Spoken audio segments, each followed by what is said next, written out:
Pahami hal ini dan pikirkan dengan bijaksana apakah Anda tetap menjadi privat atau menjadi channel publik.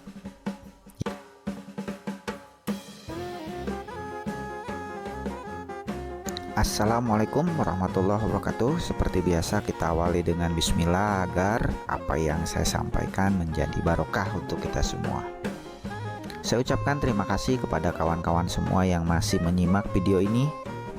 Dan mudah-mudahan Anda tetap menonton seluruh video agar semua yang saya sampaikan bisa dipahami dengan lengkap. Video yang saya tayangkan pada intro adalah sebuah video yang saya unduh dari channelnya Mbak Oot Fauziah. Ini adalah salah satu kawan saya yang pertama di saat saya beberapa hari memulai channel YouTube. Beliau adalah orang yang pertama kali memberitahu kepada saya tentang settingan privat dan publik. Beliau dengan gamblang menjelaskan kepada saya tentang kelemahan channel privat dan kelebihan channel publik. Itu adalah sebuah jasa yang tidak akan pernah saya lupakan. Terima kasih Mbak Oot. Mudah-mudahan apa yang telah Mbak berikan menjadi sebuah amal ibadah dan dibalas oleh Allah Subhanahu wa Ta'ala. Bagi kawan-kawan yang masih belum bersahabat dengan Mbak Oot, silahkan semuanya berkunjung ke beliau. Tinggalkan jejak di sana. Insya Allah Mbak Oot adalah orang yang amanah, orang yang menyenangkan. Jadikan channel beliau besar dan jadikan sehari menjadi 1000 subscriber. Bismillah, mari kita lanjutkan. Kali ini yang ingin saya bahas adalah sesuai dengan topik pada video Mbak Oot, yaitu tentang settingan privat atau publik. Saya akan mengulas tentang settingan privat dan publik ini dengan cukup menyeluruh. Mari kita mulai. Bismillah. Yang pertama, bahwa pada saat kita membuat channel, perusahaan YouTube akan membuat settingan default atau settingan bawaan channel kita sebagai channel privat. Alasannya kenapa? YouTube memberikan kesempatan kepada kita untuk melindungi privasi. Karena banyak di antara channel-channel merupakan channel komunitas yang sifatnya privacy, bersifat sedikit rahasia. Biasanya ini untuk perusahaan atau instansi yang mana mereka bisa membagikan video hanya untuk kalangan sendiri.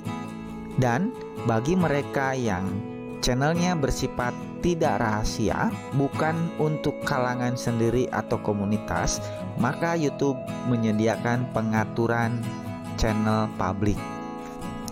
Penjelasan yang nomor 2. Jenis channel privat ini terbagi menjadi beberapa golongan.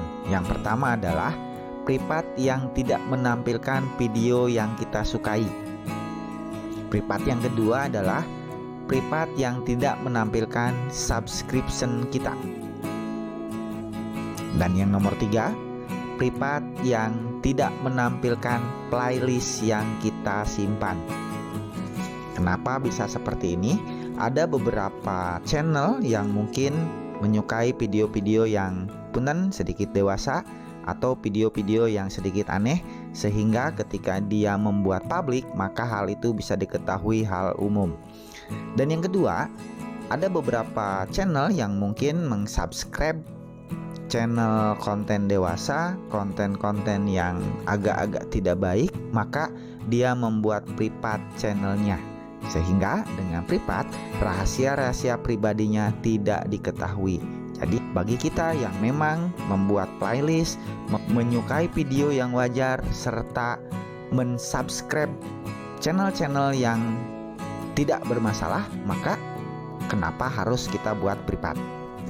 Yang selanjutnya, ada beberapa alasan kenapa orang membuat channel YouTube-nya menjadi privat. Yang pertama adalah tidak tahu.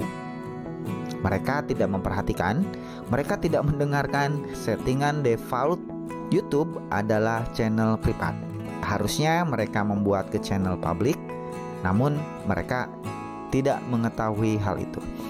Dan yang kedua adalah ada beberapa orang yang memang tidak peduli terhadap jumlah subscriber. Siapa yang kita subscribe, biasanya mereka yang hanya penikmat atau penonton.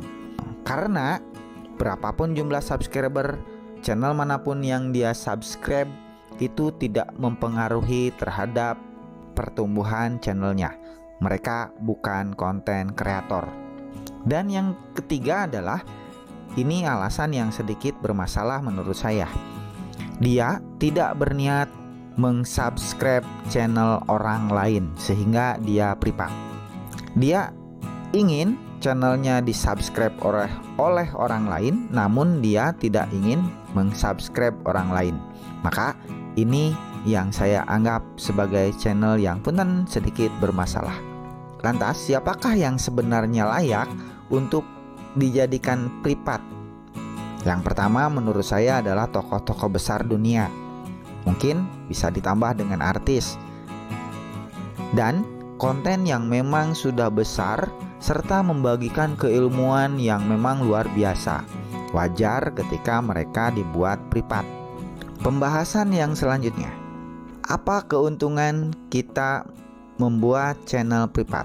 Saya berhari-hari bahkan berminggu-minggu melakukan pencarian di YouTube bahwa saya tidak menemukan keuntungan ketika channel kita privat, kecuali keuntungan terjaganya privasi. Mohon maaf jika memang ada keuntungan-keuntungan yang dirasakan oleh pribadi, itu sifatnya hak pribadi.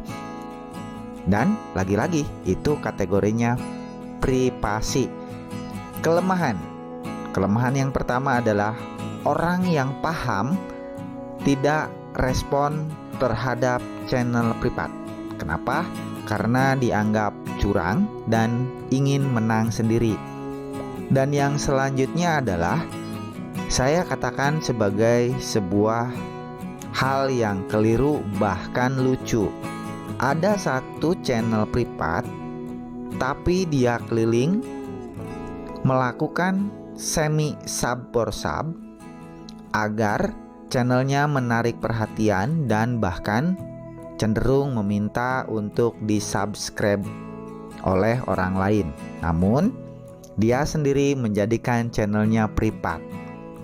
Mungkin ini yang dianggap curang oleh beberapa channel, sehingga konten-konten yang seperti ini sedikit tidak direspon dan tidak mendapatkan respect yang luar biasa dari channel yang sudah mengerti terkait perbedaan channel privat dan channel publik.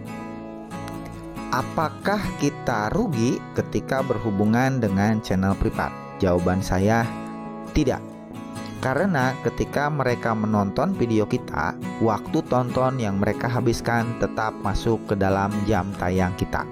Namun kita tidak menambah jumlah subscriber. Segera pahami hal ini dan pikirkan dengan bijaksana apakah Anda tetap menjadi privat atau menjadi channel publik. Dengan menjadikan Anda channel publik, setidaknya kita bisa memberikan satu subscriber kita untuk mensupport, mendukung saudara-saudara kita sebangsa dan setanah air dalam mengembangkan channel YouTube mereka. Dan mudah-mudahan yang saya sampaikan tidak menyinggung serta menyakiti hati yang mendengarkan. Sekian dari saya. Assalamualaikum warahmatullahi wabarakatuh.